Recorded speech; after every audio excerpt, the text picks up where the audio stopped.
Welcome everyone to our channel learn for জ্ঞান। So class 10 যারা সবেমাত্র নবম শ্রেণী পাস করে ক্লাস 9 থেকে এই 2024 সালে যারা ক্লাস 10-এ উঠেছে এবং যারা 2025 সালে অর্থাৎ তোমরা 2025 সালে মাধ্যমিক পরীক্ষা দিচ্ছ, সেই সমস্ত ছাত্রদের জন্য আজকের একটি গুরুত্বপূর্ণ আমরা আপডেট দিতে চলেছি। তো দেখো, তোমাদের সকলেই জেনে গেছো তোমাদের মাধ্যমিক পরীক্ষা কত তারিখ থেকে শুরু হতে চলেছে। তো সেই কারণে তোমাদের যে ইংলিশের প্রস্তুতি চূড়ান্ত করতে গেলে আমাদের চ্যানেলটাকে সাবস্ক্রাইব করে রাখতে হবে। রাল্ফ ওয়ালডো লেখা। ফার্স্ট কোশ্চেন দেখো কি রয়েছে। ফার্স্ট কোশ্চেন যা রয়েছে, who had a quarrel in the poem. তো কে ঝগড়া করছিল এই কবিতাতে? তো the mountain had a quarrel with the squirrel in a the poem fable. এই ফেবেল কবিতাতে মায়েরা রানিং বলে দিচ্ছি, তোমাদের সুবিধা হয়, টাইম যাতে কম লাগে এবং এক্সটেনশন যাতে না বাড়ে, তার জন্য কিন্তু আমি শর্টে বলে দিচ্ছি। তো যে পাহাড় ছিল, পাহাড়ের সঙ্গে কিন্তু একটা কাঠবিড়ালি দ্বন্দ্ব বেঁধেছিল। What is the name of the squirrel in the poem. স্কোয়েলের নাম কি ছিল, কাঠবিড়ালির নাম কি ছিল এই কবিতায়? The name of the squirrel in this poem is Bun. যে নামটা ছিল, নামটা কি ছিল? বান ছিল। What did mountain call the squirrel. Mountain পাহাড়টি স্কোয়েলকে কী নামে ডেকেছিল বা কী বলেছিল? The mountain call the squirrel little prig. তাকে লিটিল পিক অর্থাৎ ছোট্ট নীতিবাগিস বলে তাকে ঠাট্টা করে ডেকেছিল আর কি। Why did mountain call the squirrel little prig. কেন মাউন্টেন তাকে লিটিল পিক বলেছিল? তো in the poem mountain call the squirrel little prig, তাকে লিটিল পিক বলেছিল because the squirrel play the role of a moralistic and tries to justify himself that he is self righteous correct. তো in the poem the mountain, এই কবিতাতে সে তাকে little prig বলেছিল। কারণটা কি? কারণটা ছিল স্কোয়েল এমন একটা রোল প্লে করছে, এমন একটা ভূমিকা পালন করছে যে নৈতিক দিক থেকে নিজেকে সঠিকভাবে এবং নিজেকে সব দিক থেকে সঠিক, তার যে মোরাল নৈতিক যে রয়েছে তার দিক থেকে সঠিক করার চেষ্টা করে সবসময়। সেই কারণে কিন্তু তিনি তাকে লিটিল পিক বলে ডেকেছিল, মাউন্টেন ডেকেছিল। What according to the squirrel can make up a year. What according to the squirrel, তো স্কোয়েলের মতে, অ্যাকর্ডিং টু স্কোয়েলের মতে, what make up a year, একটা বছর তৈরি করে কি কি দিয়ে, বা একটা বছর তৈরি করতে কী কী প্রয়োজন।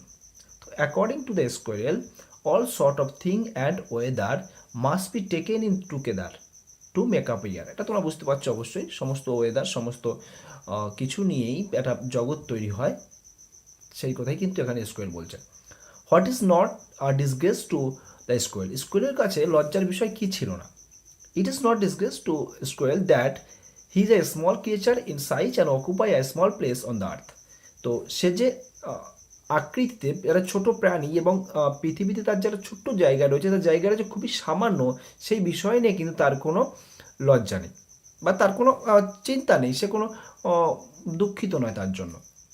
Why does the squirrel not feel disgrace to occupy his place on the earth.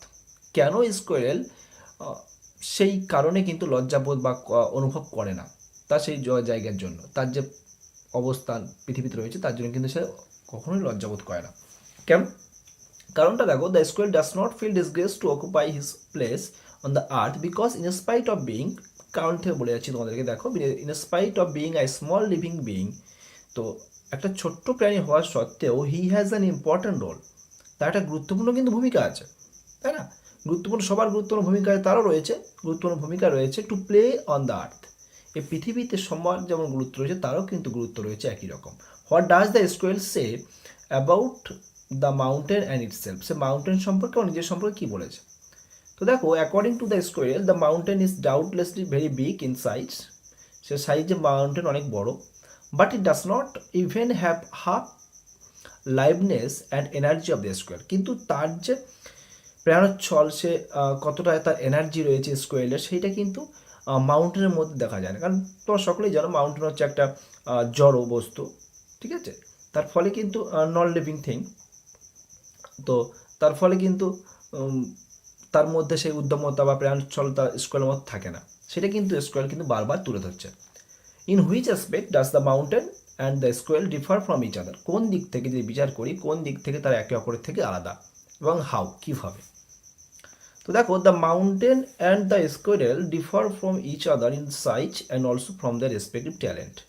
তো মাউন্টেন এবং স্কোয়েল তাদের আকৃতি যেটা রয়েছে, সাইজ রয়েছে, সাইজ দিক থেকে অবশ্যই আলাদা, ওটা প্রথমত। এবং দ্বিতীয়ত যেটা রয়েছে, তারা কিন্তু তাদের ট্যালেন্ট, তাদের যে প্রতিভার দিক থেকে কিন্তু একে অপরের থেকে সম্পূর্ণ আলাদা। A squirrel living a very small in size can not carry forest on its back like mountain.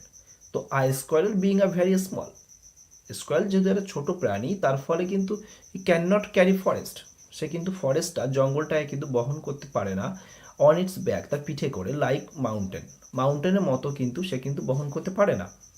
But at the same time একই সময়ে the mountain though big in size, mountain যদিও সাইজে বড়, কিন্তু সে মাউন্টেনে কিন্তু can not perform a simple task, সে কিন্তু পারে না করতে একটা সহজ কাজ, একটা ছোট্ট কাজ করতে পারে না, লাইক ক্র্যাকিং আ নাট, একটা বাদাম ভাঙার মতো, একটা বাদাম ফাটানোর মতো একটা ছোট্ট যে কাজ, সিম্পল যে কাজ, সামান্য যে কাজ, সেই কাজটিও কিন্তু করতে পারে না। ওকে, নেক্সট দেখো, what does the squirrel say about talent সম্পর্কে। তো এখানে দেখো তোমাদের কোশ্চেন একটা আছে, কবিতা লাইন দেখবে, all and wisely put, talent is always wisely put, যেটা রয়েছে সেই লাইনটা কিন্তু এই answer. According to the squirrel every living and non living thing and species has different talent. According to the স্কোয়েলের মতে এভরি লিভিং, প্রতিটি জীবন্ত এবং জড়বস্তু যে সমস্ত কিছু রয়েছে, এবং স্পেসিস যে সমস্ত প্রজাতি রয়েছে, প্রত্যেকে কিন্তু হ্যাজ ডিফারেন্ট ট্যালেন্ট, প্রত্যেকের কিন্তু আলাদা আলাদা প্রতিভা রয়েছে, প্রত্যেকের প্রতিভা কিন্তু সম্পূর্ণ আলাদা।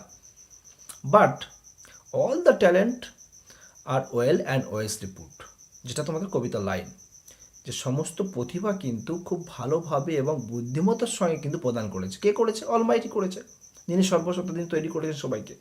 টুগেদার টু মেনটেন, একত্রিতভাবে, to maintain the balance of nature, কিসের জন্য তৈরি করেছে? ব্যালেন্স অফ নেচার, ব্যালেন্স বলতে ভারসাম্য, কিসের ভারসাম্য?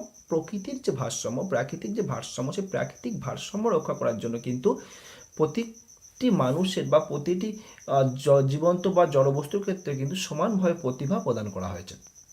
এবার যদি কোশ্চেন আসে, হোয়াট ইজ ফেবেল, ফেবেলটা কি? দেখো, ফেবেল কিন্তু তোমাদের বলে দেয়, fable is a short story, একটা ছোট্ট গল্প, মেনলি একটা ভার্স বলা হয়, and mainly with a animal character, এবং যার মধ্যে একটা চরিত্র থাকবে, অ্যানিম্যালের চরিত্র থাকবে, and it convey a moral at the end, এবং যার মধ্যে প্রদান করবে একটা নীতিকথা। গল্পের মধ্যে 1 নম্বরের মতো তোমাদের করে দিলাম। পরবর্তীকালে যদি ফেবেল সম্পর্কে আরও ডিটেলস জানতে চাও, তাহলে কিন্তু আমি ডিটেলস কমেন্টে বলবে, জানিয়ে দেবো। Why is the poem given the title fable, কেন এই কবিতাটির নাম ফেবেল দেওয়া হয়েছে? তো দেখো, অ্যাকচুয়ালি ফেবেল দেওয়া হয়েছে তার কারণ, there is an animal character, কারণ কবিতা আমি বলেছি যে ছোটো ভার্স হবে, শর্ট ভার্স হবে, এবং তার মধ্যে একটা অ্যানিম্যাল ক্যারেক্টার থাকবে। তো এখানেও ঠিক একরকম ধরনের একটা ক্যারেক্টার রয়েছে, animal character, the squirrel, who play an important role, যে কিনা খুব গুরুত্বপূর্ণ ভূমিকা পালন করছে স্কোয়েলটা। And the poem has a moral that every living and non living, whether they are small or big, has an important role to play in the earth. এবং তারপরে সেই নীতিকথা লাস্টে একই রকম, সেই ফেবেলের যে সংজ্ঞা সেই অনুযায়ী কিন্তু প্রদান করছে, কবিতার শেষে একটা নীতিকথা প্রকাশ করছে, সবার গুরুত্ব রয়েছে সমানভাবে, সেই কারণে কিন্তু নামকরণটা দেওয়া কিন্তু ঠিক হয়েছে। What does the mountain boost of, boost of means দম্ভ, অহংকার, তাই না? What does the mountain boost of, the mountain can boast of, the mountain কেন দম্ভ করতো, তার মাউন্টেনের অহংকারটা কোথায়? আমরা তো একটু আগে দেখলাম যে স্কোয়েলকে লিটিল প্রেগ বলা হচ্ছে, কিন্তু এখন দেখা যাচ্ছে মাউন্টেনও দম্ভ করছে, কিসের জন্য?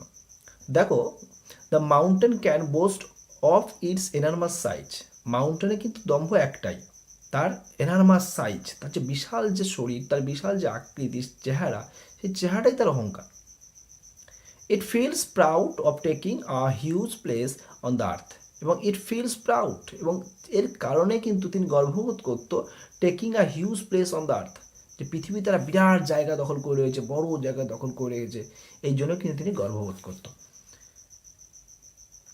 What type of attitude does the squirrel have in his nature in the poem, তো কী ধরনের যে ক্যারেক্টার, যেটা চরিত্র তুলে ধরা হয়েছে, দেখো, the squirrel has a strong moralist attitude in his character, নৈতিকতার দিক থেকে কিন্তু সে একটা মজবুত একটা চরিত্র, and he feels himself righteously correct and does not feel same to occupy a small place on the earth, এবং তিনি কিন্তু নৈতিকতার দিক থেকে একটা সঠিক মনে করতো নিজেকে, এবং ডাস নট ফিল সেম, এবং তিনি কখনোই লজ্জা অনুভব করতো না, কখনোই does not feel same, same বলতে লজ্জা অনুভব করা, টু অকুপাই দখল করে রাখতে small place on the earth, পৃথিবীতে যে অল্প জায়গা দখল করে রেখেছে তার জন্য কিন্তু তার কোনো লজ্জা বা কোনো কিছু অনুভূতি হতো না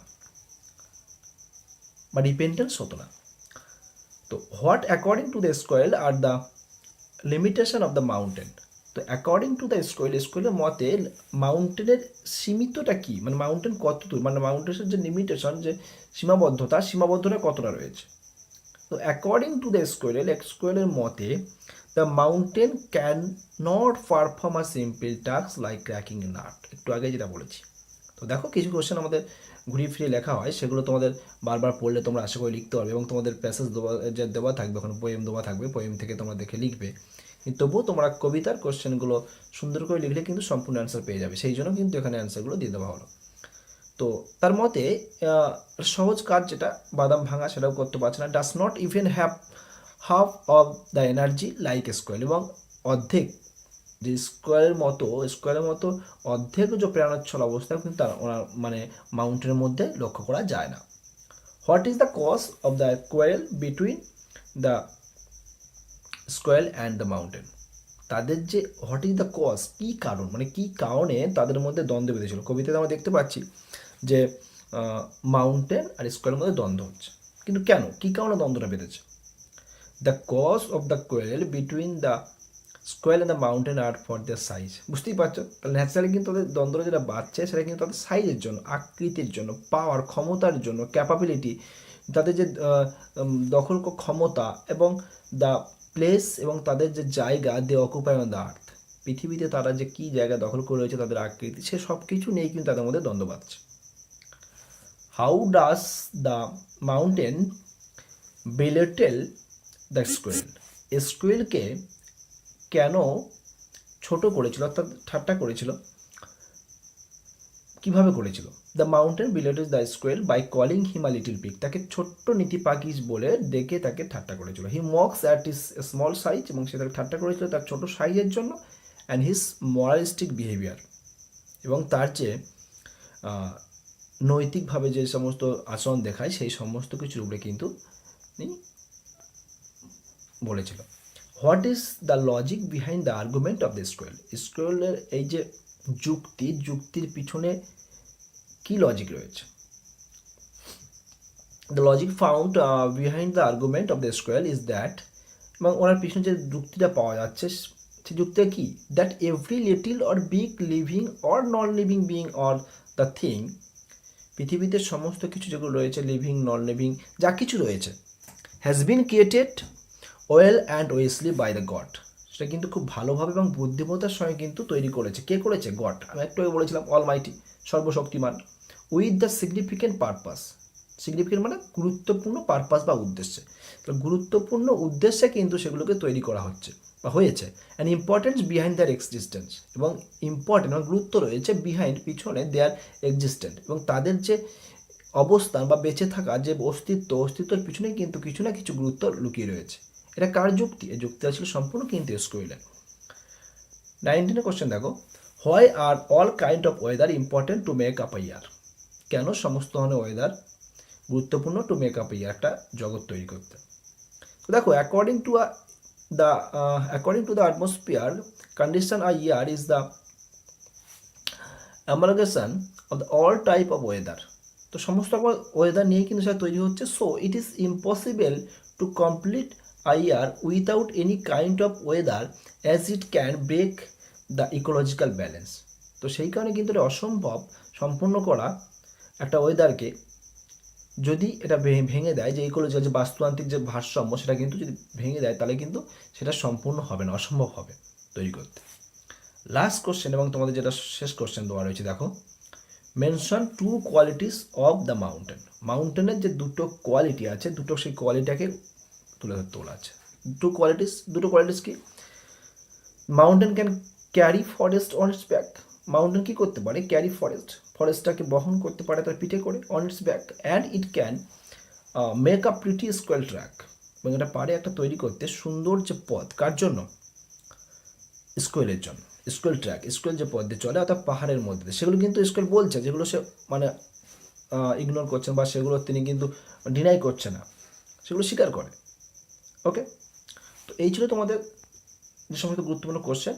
তোমাদের কিন্তু সিন দেওয়া থাকবে, পোয়েম দেওয়া থাকবে এবং সে তার থেকে লিখতে হবে। সো তবুও তোমরা এই সমস্ত কোশ্চেনগুলো যদি দেখে যাও তাহলে তোমাদের পরীক্ষা হলে লিখতে কিন্তু সুবিধা হবে। সো তোমরা এই সমস্ত কোশ্চেনগুলো দেখে নেবে, আশা করি তোমরা অবশ্যই হেল্প পাবে। আর যদি ভিডিওটি ভালো লেগে থাকে অবশ্যই লাইক কমেন্ট শেয়ার করে দেবে, এবং যদি চ্যানেল নতুন হয়ে থাকো অবশ্যই চ্যানেলটিকে সাবস্ক্রাইব করে দিয়ে আমাদের পাশে থাকবে। So thank you so much for watching, by.